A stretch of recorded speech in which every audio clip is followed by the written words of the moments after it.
Bonjour à tous et bienvenue sur Une lectrice de plus. Je vous retrouve aujourd'hui pour vous faire le bilan de mes lectures du mois de mars. Et ça devrait pas être trop long parce que j'ai lu que 7 livres. On commence avec les mangas et j'ai donc lu au mois de mars le tome 6 de Moriarty de Ryosuke Takeuchi et Hikaru Miyoshi. Et donc c'est d'après l'œuvre de Conan Doyle. C'est publié chez Kana, donc je suis au tome 6, ça fait déjà un moment que j'ai commencé la saga et que j'aime toujours autant. Ici, on va suivre la famille Moriarty, notamment donc les frères Moriarty, donc certains adoptifs, d'autres non, qui sont considérés comme une famille de nobles et qui vont se battre contre les injustices, notamment en Angleterre. Alors je sais plus l'époque exacte, mais où voilà, on avait les familles nobles qui avaient tout entre guillemets et les pauvres. Et donc dans cette série de mangas, ils vont se battre contre les injustices et montrer en fait à la vue de tous à quel point la noblesse elle est pourrie de l'intérieur. Et j'adore ça, j'adore voir comment ils réussissent à dénoncer ça, leur chemin de pensée en fait, j'aime beaucoup ça. Et c'est quelque chose que j'avais jamais retrouvé ailleurs, donc j'aime trop ça. Dans ce tome 6, par contre, je trouve qu'on commence à s'essouffler un peu. On a plein de personnages annexes qui rentrent. On voit de moins en moins finalement les frères Moriarty et du coup c'est vrai que je trouve que ça perd de sa valeur ajoutée puisque on voit également beaucoup Sherlock Holmes et moi je veux voir les Moriarty, pas Sherlock Holmes. Et en fait, plus ça va, plus il y a des personnages qui s'ajoutent. Et là, à la fin de ce tome 6, on nous annonce encore un nouveau personnage connu. Et j'ai un peu peur de où tout ça va nous mener. Donc on verra bien avec la suite. Vous l'avez vu dans mon book haul, j'ai également lu le tome 10 de Shadows House de Somato, publié chez Glénat. Je vous en parle à chaque fois. On est sur ma série de mangas chouchou. C'est vraiment mon manga préf. Il faut d'ailleurs que je me les relise du début d'une traite parce que du coup finalement ça commence à remonter l'époque à laquelle j'ai lu le tome 1. Et donc ici on se retrouve dans un manoir, le manoir des Shadows, qui est une famille encore une fois de nobles, mais où cette fois en fait ce sont des nobles, ce sont des ombres finalement, ce sont des silhouettes noires. Et chaque personne a un double qui lui est associé, une poupée vivante, donc qui serait comparable à des humains comme nous. Et donc on va suivre le binôme Mademoiselle Kate et Emilico qui est sa poupée vivante dans leur intégration dans ce manoir en fait de leur naissance, et on va les voir évoluer dans le manoir, les voir grandir, etc. Et évidemment elles vont essayer d'enquêter, de comprendre comment fonctionne le manoir, etc. Et c'est hyper prenant. Et plus on avance, plus on a de révélations, et j'ai très envie d'avoir le fin mot de l'histoire. Et en fait ce qui est compliqué avec cette série, c'est que la sortie entre chaque tome est méga longue et du coup à chaque fois c'est hyper dur d'attendre. Mais voilà, celui-ci encore une fois coup de cœur, j'ai adoré, on a des révélations, on en sait plus, on a juste envie que ça avance maintenant et voilà, j'adore. Si vous avez regardé mon book haul du mois de mars, vous le savez, j'ai également acheté Kuro, donc qui est également de Somato, ceux qui ont fait Shadows House. Donc c'est toujours édité chez Glénat. Et en fait, cette saga-là, qui est en 3 tomes, est sortie des années avant Shadows House au Japon, mais n'est éditée en France finalement qu'après. Et donc la spécificité de celui-ci, c'est qu'il y a des pages en couleur au début. Il y a peut-être, je pense, la moitié du manga qui est en couleur. Et donc ici, on suit l'histoire de cette jeune fille donc, qui s'appelle Coco et de son chat qu'elle a dans les bras, son petit chat noir qui lui, c'est Kuro. Et en fait, elle vit donc dans un manoir, seule, semblerait-il. Et on va vite comprendre que un terrible accident, un terrible drame s'est passé il y a quelques mois, quelques années, on ne sait pas trop. Mais voilà, quelque chose s'est passé qui fait que cette jeune fille vit seule dans le manoir, qu'elle ne peut pas quitter ce manoir, elle est obligée de rester vivre là-bas. Voilà, il y a toute une question de protection et il y a toute une question de traumatisme chez Coco, qui fait qu'il y a un certain déni qui va se créer sur tout son monde, puisqu'on est dans un monde qui n'est pas si rose, on a des démons semblerait-il, etc. Et en fait, face à ce traumatisme, elle est complètement bloquée et donc elle ne voit rien. Et en fait, son petit chat est son protecteur et il a décidé de la protéger, c'est tout mimi. Je sais pas trop où tout ça nous mène, quel est l'objectif, quelle est la quête à suivre, mais j'ai trouvé ça trop chou. Les dessins de Somato m'ont complètement fascinée puisque voilà, j'adore ce style gothique et c'est une série qui n'est qu'en 3 tomes, donc on verra bien. On passe maintenant au roman et je commence avec un roman plutôt mitigé. J'ai donc lu Maudit Graal de Anthony Horowitz. Alors là c'est une intégrale de chez France Loisirs, donc il y a L'île du crâne qui est le tome 1 et Maudit Graal du coup qui est le tome 2. J'ai lu L'île du crâne en février je crois. Ça avait été un désastre. Si vous avez vu mon bilan du mois, vous avez dû le voir, vraiment voilà, désastre de chez désastre. Mais je me suis quand même dit qu'il fallait que je lise du coup le tome 2 puisqu'à l'origine c'est ce qui avait motivé ma relecture du tome 1. Étant donné qu'il fait que de 200 pages, un truc comme ça, je me suis dit allez, allons-y, soyons fous, tentons l'expérience. Alors il s'est avéré que c'est moins pire que le tome 1, mais c'est quand même pas ça. Ici dans le premier tome on va suivre David qui est un jeune garçon et qui en fait se fait renvoyer de son école, de son pensionnat. Et il va donc intégrer une nouvelle école sur une île perdue. Voilà, personne n'en a jamais entendu parler. Cette école n'existe aux yeux de personne. Mais il se retrouve aller là-bas avec deux autres camarades qu'il va rencontrer en allant à l'école. Et en fait, l'école, elle est un peu bizarre. Il se passe des choses un peu étranges. Et donc, il va décider d'enquêter sur ça. Et donc, dans ce tome 2, on continue de le suivre son évolution au sein de cette école. Et notamment, ça va passer par le fait qu'il y a une sorte de concours où on élit le meilleur élève de l'école. Et en fait, il va se battre un petit peu avec un autre élève pour gagner cette première place, cette première position. J'ai trouvé ce tome-ci beaucoup plus sympa puisqu'on a une vraie intrigue, une vraie enquête. On a envie de savoir qui finalement sera le premier à ce concours, qui sera le meilleur élève. Donc ça nous tient en haleine et on a un peu plus ce côté histoire, on a envie de rentrer dans l'histoire et d'en savoir plus, qu'on n'avait pas trop dans le 1. Par contre, il y a toujours des propos qui sont problématiques, notamment sur la maltraitance, que ce soit envers les animaux, envers les enfants, envers les femmes. Enfin voilà, ça c'est... Je ne comprends pas que ça n'ait jamais interpellé personne d'ailleurs, mais voilà, je suis peut-être un peu sensible, mais c'est tellement exagéré qu'on sait que c'est exagéré, mais quand même, je trouve que ça n'a pas sa place et en plus ça n'apporte pas de valeur ajoutée à l'histoire. Et j'ai vraiment eu le sentiment finalement que ce livre avait été écrit par 2 auteurs en fait à 4 mains, puisque la lecture redevient désagréable dès que les parents de David entrent en scène et du coup voilà, il y a tous ces propos problématiques pour moi. Et en fait, j'adorais, j'aimais vraiment l'histoire quand en fait on suivait David et le rythme était sympa. Et à partir du moment où les parents sont réapparus dans l'histoire, c'était tout l'inverse, comme si quelqu'un d'autre avait pris la plume, plus du tout pareil. Alors je sais pas si d'autres personnes ont lu les tomes et ont le même ressenti, mais vraiment j'ai eu l'impression qu'en fait ce n'étaient pas les mêmes personnes qui écrivaient les chapitres selon les moments. Dans tous les cas, c'est pas du tout une lecture que je vous conseille. Voilà, c'est une très mauvaise expérience pour ma part. Heureusement qu'ils sont courts, sinon j'aurais clairement abandonné, on va pas se mentir. Mais voilà, pour moi c'est toujours problématique que ça puisse être étudié à l'école, que ça ait été étudié à l'école et que ça le soit potentiellement encore. Surtout qu'aujourd'hui, bon, on a quand même un catalogue de livres disponibles qui est immense. Et celui-ci, faut juste le passer à la trappe. Ça pouvait ne pas choquer il y a 20 ans, mais aujourd'hui, je trouve que c'est vraiment terrorisant. On enchaîne avec un coup de cœur pour remonter un petit peu la barre. Il s'agit du tome 4 du Collège Maléfique de Cassandra O'Donnell. Le titre c'est La Rébellion et donc c'est publié chez Flammarion Jeunesse. C'est pareil, une saga. Dès que le tome suivant sort, je cours l'acheter en librairie et je le lis en général dans la foulée puisque comme on est sur du jeunesse, c'est assez aéré, on a des illustrations de temps en temps. Donc voilà, on est sur un roman qui se lit vite. Je sais qu'en l'espace de 2-3 heures, c'est largement calé, même si je suis pas hyper concentrée dans ma lecture. Dans cette saga, on suit Emma, qui est une jeune fille, donc dans le tome 1 à l'origine de 12 ou 13 ans, je sais plus exactement.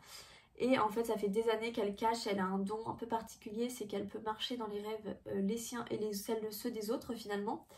Et en fait, donc elle le cache et ça va quand même finir par se savoir et elle va devoir intégrer une école pour les enfants avec des dons comme ça un peu spécifiques. Et voilà, il va lui arriver plein de choses, elle va se faire plein d'amis, ils sont tous différents là-bas. On a autant des vampires, des loups-garous, des sorciers comme on peut connaître, que voilà, des gens comme Emma qui marche dans les rêves, ou encore des personnes qui parlent toutes les langues, des petits monstres type Yeti. Moi ça me fait un petit peu penser à Monster High, si vous avez la référence. Je trouve qu'il y a un petit côté Monster High dans tous ces personnages un peu hétérogènes. Et donc dans ce tome 4, on continue de suivre Emma et ses amis dans de nouvelles aventures. Donc dans chaque tome, il va y avoir une petite enquête qu'ils vont mener tout du long du roman. Mais une grosse intrigue finalement derrière, un fil rouge va se créer progressivement. Et avec ce tome-ci, on sent que on arrive sur la fin. Je pense qu'il y aura encore 1 ou 2 tomes. Et je pense sincèrement qu'il en faudrait pas plus parce que j'avais déjà peur avec celui-ci qu'on commence à tourner en rond. Donc ça ne se ressent pas trop parce que les personnages grandissent.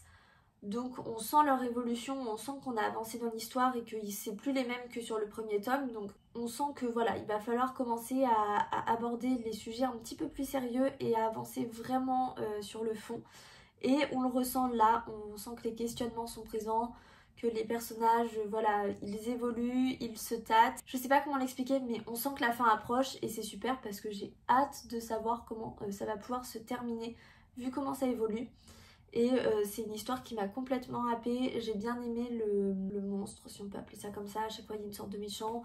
Et j'ai bien aimé la créature en fait qui a servi de monstre pour celui-ci. Ils sont vraiment géniaux et ils peuvent être lus des 12-13 ans facile. Donc si vous aimez le jeunesse, foncez. Autre lecture cette fois-ci dans le cadre du prix des lecteurs de chez Pocket Jeunesse. Il s'agit de Danse avec moi de Syed M. Massoud. Je dois avouer que j'avais un petit peu peur avec celui-ci puisque bon déjà la couverture ne m'attire pas du tout à l'origine, hein, on va pas se mentir, pas du tout mon style. Et on nous promet le sujet de la danse, hein, clairement dans le titre, Danse avec moi, dans le résumé, la danse elle est aussi présente. Et j'avais déjà eu des premiers retours avant ma lecture qui disaient que la danse n'était pas vraiment au cœur de l'histoire. Elle est présente, mais c'est pas le sujet finalement principal. Donc j'avais un peu peur que, voilà, déjà que c'est pas forcément mon style de prédilection, si en plus le seul élément qui moi m'intéressait n'était pas présent, voilà, j'étais un peu fébrile. Et finalement, on n'est pas si loin du coup de cœur avec celui-ci. Alors c'est clairement pas mon style de base, je l'aurais clairement pas pris en librairie, je serais pas du tout allée dessus. Mais ici on va suivre Arsalan, qui est un jeune homme musulman mais non pratiquant, qui vit avec son grand-père. Et en fait, voilà, son grand-père est assez conserviste et donc il s'habille avec les vêtements de son oncle et de son grand-père. Voilà, il est un peu ringard, un peu vieux jeu. Et donc ça se ressent quand il est à l'école avec les autres. Et il va passer un marché avec Binish, de mémoire. C'est ça. Il va passer un marché avec Binish, qui est une jeune fille musulmane, elle est plutôt pratiquante de ce que j'ai l'air de comprendre. Et en fait, elle cherche un partenaire de danse. Et Arsalan, lui, il a peur de finir tout seul une fois que son grand-père quittera ce monde. Et donc ils vont passer un pacte. Si il accepte de danser avec elle pour une compétition, elle acceptera d'essayer de lui trouver une femme pour un futur mariage par la suite. Et donc ils vont passer ce pacte et on va suivre leur relation évoluer. Alors comme je le disais, moi j'espérais que ça tourne beaucoup autour de la danse et finalement pas tant que ça. Ça tourne plus autour de l'amitié, de l'amour, de la famille et du coup de la religion musulmane et des différentes façons de la pratiquer, de la voir, etc. Je me suis surprise à m'attacher aux personnages, que ce soit Arsalan, que ce soit Binish, que ce soit le grand-père, que ce soit... Enfin vraiment pour le coup, tous les personnages étaient tous très différents avec des mentalités différentes, des valeurs différentes. Mais finalement, ils ont tous leur place. Je les ai vraiment tous appréciés et j'ai été très prise dans l'histoire qui n'a pas trop de rapport finalement avec la danse. J'ai trouvé hyper intéressant, voilà, de découvrir la religion musulmane de façon plus poussée parce que j'ai beau avoir quelques bases, c'est pas une religion que je connais plus que ça. Et j'ai trouvé ça hyper intéressant, surtout que c'est pas quelque chose qu'on retrouve souvent dans les romans, hein, des personnages musulmans, c'est quand même pas ce qui est là le plus souvent. Donc j'ai trouvé ça hyper cool. Et en fait, oui, on est clairement happé, on a l'impression de faire partie de ce petit cercle d'amis, famille. C'est hyper prenant, hyper touchant. Par contre, il y a des thématiques qui peuvent déranger certaines personnes, notamment sur la maltraitance des enfants principalement, qui sont pas trop annoncées au début de mémoire, puisque j'étais un peu surprise. Mais du coup voilà, je préfère prévenir. Mais c'est hyper touchant, on sent tout l'amour qu'on peut ressentir entre des amis, la famille, c'est vraiment, ça réchauffe les cœurs. Enfin, pour finir ce bilan, j'ai lu le tome 2 de Six of Crows de Leigh Bardugo. Donc là, c'est l'intégrale de chez France Loisirs. À l'origine, je voulais lire le tome... Enfin, du coup, je voulais lire les 2 tomes avant la sortie de la série Netflix. Bon, j'ai dû faire un peu patienter la série Netflix le temps de finir le tome 2. Ici, on suit un groupe de plusieurs personnes, donc ils sont plus ou moins 6, on va dire ça comme ça, parce que ça varie quand même un petit peu. Et en fait, ils font partie d'un gang, tout simplement, et ils sont assez cupides, puisqu'ils adorent l'argent, et qu'en fait, ils sont prêts à mettre leur vie en jeu à partir du moment où le prix derrière en vaut la chandelle, et ça vaut souvent le coup pour eux. Et donc on va suivre cette bande dans leur quête. Donc dans le premier tome, ils vont partir à la recherche de quelque chose. Et le tome 2 reprend directement en fait à la suite du tome 1. Il n'y a pas trop d'ellipses entre les deux. Il faut savoir que ça ne spoil quasiment pas la série. Ou la série ne spoil quasiment pas le livre en tout cas. Pour ce qui est des 2 premières saisons. Puisque je voulais absolument la finir pour ne pas me faire spoiler.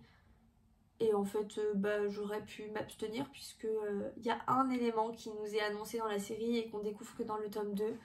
Mais franchement, c'est pas la mer à boire. Et pour moi, le tome 2, il est pareil que le tome 1. Enfin, ils se valent pour moi. J'ai autant apprécié le 2 que le 1. Même si, encore une fois, j'ai trouvé que la lecture, elle était quand même un peu longue. Il y a des chapitres qui sont interminables. Voilà, il y a des passages un peu lents.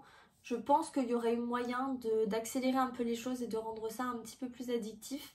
Même si j'ai adoré retrouver les personnages et les suivre, puisqu'ils sont tous complémentaires, tous attachants, encore une fois. Et on les voit évoluer, on voit vraiment les choses avancer. Dans le tome 2, on a un petit peu plus de romance. Et de romance, c'est plutôt du ah, j'espère qu'ils vont y arriver, parce que vraiment j'ai cru que ça n'arriverait jamais, hein. Ce tome 2 m'a fait souffler un nombre de fois incalculable. Petit bémol pour moi par contre, c'est la fin. Alors je ne sais pas si quand je lirai King of Scars mon avis changera, parce que je ne sais pas si en fait les Six of Crows réapparaissent dans King of Scars, qui est la suite en fait de l'univers. Mais pour moi la fin elle est pas finie en fait, il n'y a pas de fin. Je trouve ça un peu spécial. Autant dans Grisha on avait une vraie fin, malgré le fait que voilà, il y avait d'autres livres dans l'univers qui arrivaient, dont notamment Six of Crows. Mais là moi j'appelle pas ça une fin. J'ai l'impression que ça a annoncé un autre chapitre ou un autre tome. Donc est-ce que c'est parce que King of Scars va venir compléter? Je ne sais pas, et je ne saurais pas tout de suite. Mais oui, j'en espérais un peu plus pour la fin. J'aurais aimé savoir un petit peu plus... avoir un petit peu plus de finalité finalement. Je suis pas très fan des fins ouvertes où on nous laisse divaguer et où on choisit ce que l'on préfère comme fin. J'avoue que j'aime bien quand l'auteur choisit à ma place, puisque je suis un petit peu indécise. Et là, du coup, je sais pas trop, je sais pas trop. Voilà, je suis pantoise, je ne sais pas. Donc à voir avec King of Scars. Alors je ne lirai pas tout de suite parce que je les ai même pas dans ma palle, mais je les lirai un jour. Et peut-être que le début de King of Scars expliquera ça. Mais du coup c'est vrai que là, sans m'y attendre, j'ai trouvé ça un peu bof. Mais sinon dans l'ensemble c'est un très bon livre. Enfin, j'adore l'univers du Grishaverse, donc je ne peux pas dire que c'est un mauvais livre, clairement. Juste que pour moi il est en dessous, il est un peu en dessous de Grisha. Mais si vous n'avez pas encore plongé dans le Grishaverse, foncez. Et voilà, c'est tout pour le bilan de mes lectures du mois de mars. Donc ça fait 7 livres au total, dont 3 mangas. Donc ça va, je trouve que ça pourrait être pire. Alors je sais qu'au niveau du delta achat lecture, on n'est pas bon du tout sur le mois de mars, mais c'est pas très grave. Je suis contente parce que j'ai quand même fait dans l'ensemble de très belles découvertes. J'ai eu pas mal de coups de cœur, très bonnes lectures sur le mois. J'ai eu une déception et après dans l'ensemble c'est que des très bonnes lectures. Donc je suis hyper contente quand le mois se passe comme ça, c'est un vrai bonheur. Dites-moi vous en commentaire ce que vous avez pensé des livres que j'ai présentés, si vous en avez lu et que vous en connaissez. Et quelles ont été vos lectures au mois de mars, quel livre a été un coup de cœur pour vous au mois de mars, etc. Si vous n'êtes pas encore abonné, je vous invite à le faire parce que ça fait trop plaisir. Et en plus, le jour où je filme cette vidéo, on vient de passer la barre des 500 abonnés, donc c'est trop cool. Merci beaucoup à tous. Et pour ceux qui ne sont pas encore abonnés mais qui regardent la vidéo, bah voilà, ça fait trop plaisir. Et ça me montre que vous aimez ce que je fais, donc merci. Et si vous avez aimé la vidéo, je vous invite à la liker évidemment pour que je le sache. Et moi je vous dis à bientôt dans une nouvelle vidéo.